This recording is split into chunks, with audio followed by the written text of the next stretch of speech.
Have a very different perspective, and a Colorado representative is in the spotlight today for speaking her mind. We're going 360 just ahead. I want you to know we're going to be okay. Also this morning, the new exhibit opening in Denver, putting a new spin on famous paintings by Frida Kahlo. And reservations just opened for backcountry camping in Rocky Mountain National Park for this summer. But you better act fast because those permits will go quickly. We'll explain the improved reservation system to make sure servers don't crash like they did last year. But wow, I mean, camping weather already in early March, Lisa. It is for at least the next couple of days, right? And then we're going to go right back out to skiing weather this coming weekend. Right now, though, from Rocky Mountain National Park, a really pretty shot of Long's Peak. And we do have a lot of sunshine out there. Dry conditions down here in town. If you're heading out for a dog walk today, mid-60s by noon. We'll be at right around 70 between 4 and 5.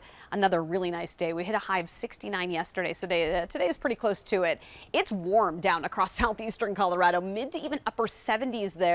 40s and 50s in the mountains this afternoon. Now, skies are for the most part pretty clear. We'll get a little cloud cover filtering in and out, and then snow moving in behind that on Friday for the mountains. Coming up, I'll show you how that's going to track east this weekend, and it does get quite a bit colder. All the details on our Super 7 Day in just a few minutes. Slop on the way. Right now we have a lot of stop and go traffic, unfortunately, on 470, on I-70 out here to the west side of town.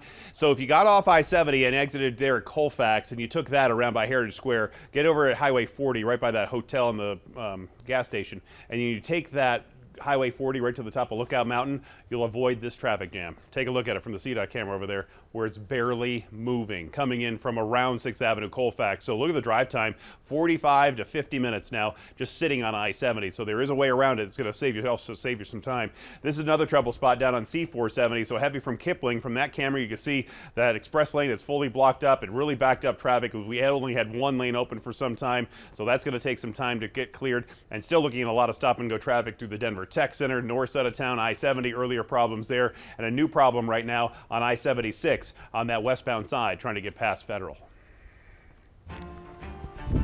The State of the Union is strong because you, the American people, are strong. President Biden offering some words of encouragement to end his first State of the Union address. And for the first time ever, you see there two women sat behind the President of the United States. One of many memorable moments from last night. The president talked for an hour and 2 minutes, and he had a lot to cover. So this morning, we're taking a 360 in-depth look at his speech. Some of the key topics, including the Russian invasion of Ukraine and the ongoing pandemic. We're also fact-checking the statements he made on those and the economy, the Republican response, and the Colorado Congresswoman who has a lot of people talking this morning.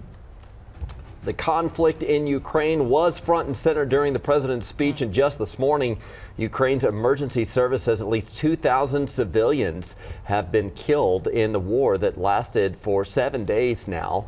Ukraine's ambassador to the U.S. was among the president's guests last night. She sat next to the First Lady and received a standing ovation when she was introduced. Last night, several members of Congress showed their support for Ukraine by wearing blue and yellow scarves and pins and holding flags. During the speech, President Biden announced new restrictions aimed at hurting Russia's economy as the Russian convoy on its way to the capital of Kyiv is stalled. I'm announcing that we will join our allies in closing off American airspace to all Russian flights, further isolating Russia and adding additional squeeze on their economy.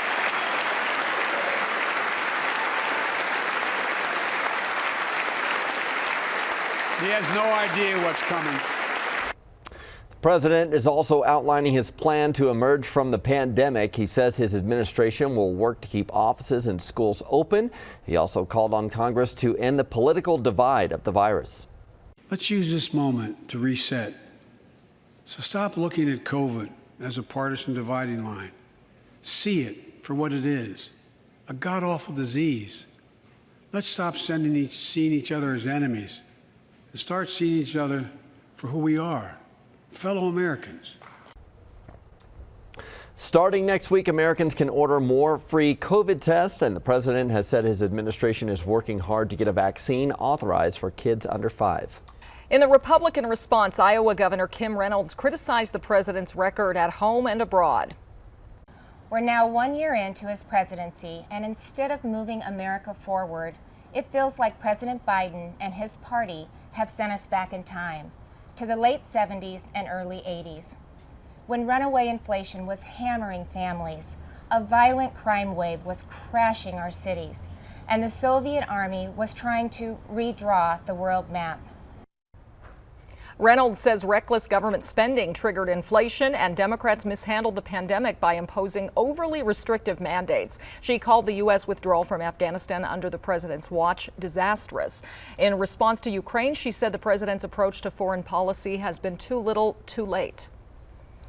We're also hearing a lot of claims from both sides of the aisle, but want to help you sort out fact from fiction. Denver 7's Colette Bordelon has been running down through the claims. Colette, start us off talking about oil reserves and oil prices. It's what everyone is worried about right now. Right, that's all you can think about, especially when you get into your car. And during the State of the Union, the president said the U.S. has been working with 30 other countries to release 60 million barrels of oil from reserves around the world.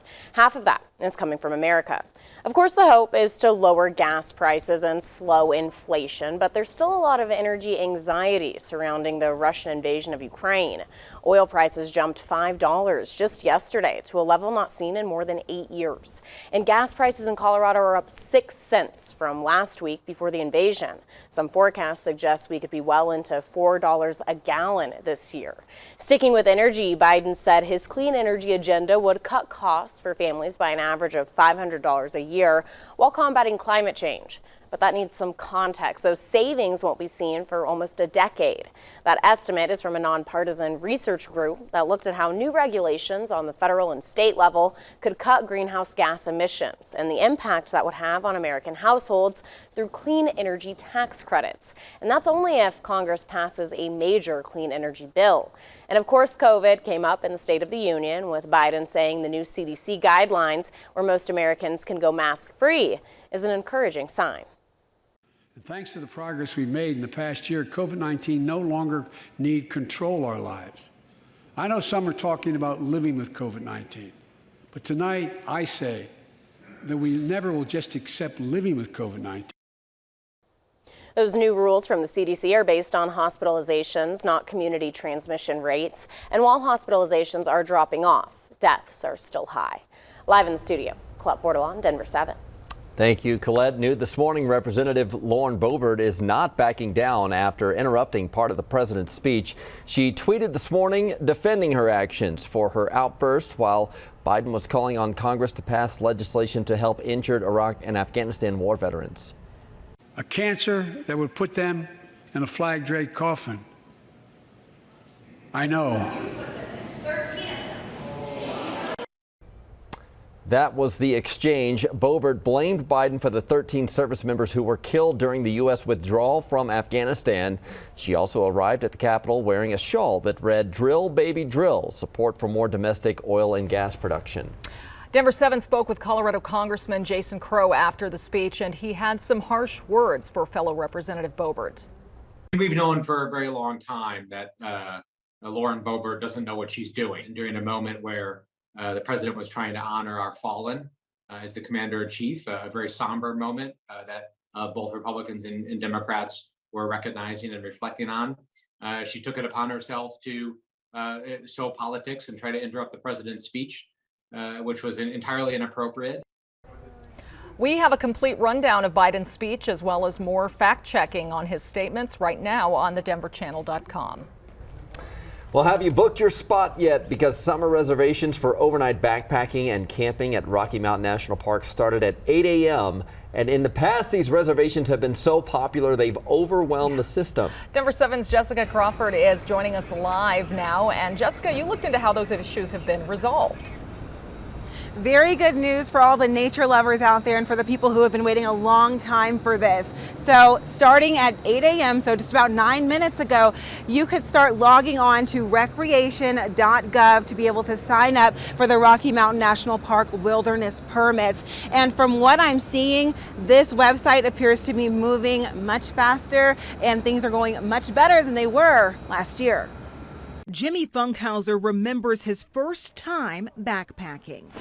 I had no idea what I was doing. So he learned along the way. I ate ramen noodles for 3 days and was certain there was a bear behind every single tree. It was that experience that turned him into the outdoorsman he is today. It was good enough that my first trip really changed my life. Funkhauser now helps others navigate the great outdoors at his gear shop Farrell on Tennyson. Customers will come in, we'll measure their torso length. Customers, he says, start pouring in right about now. We start to pick up in March as people start to think about the camping and backpacking activities that they're looking forward to for the summer. Beginning today, campers can start making reservations for overnight wilderness backpacking camping permits at Rocky Mountain National Park. Very popular, and they go quickly. Kyle Patterson with Rocky Mountain National Park says campers who sign up in time can enjoy the wilderness picnic areas and scenic drives there from May 1st through October 30th. It does give people this amazing opportunity to experience solitude, night skies when they're camping in the wilderness of Rocky. An adventure Funkhauser hopes everyone will one day get to enjoy.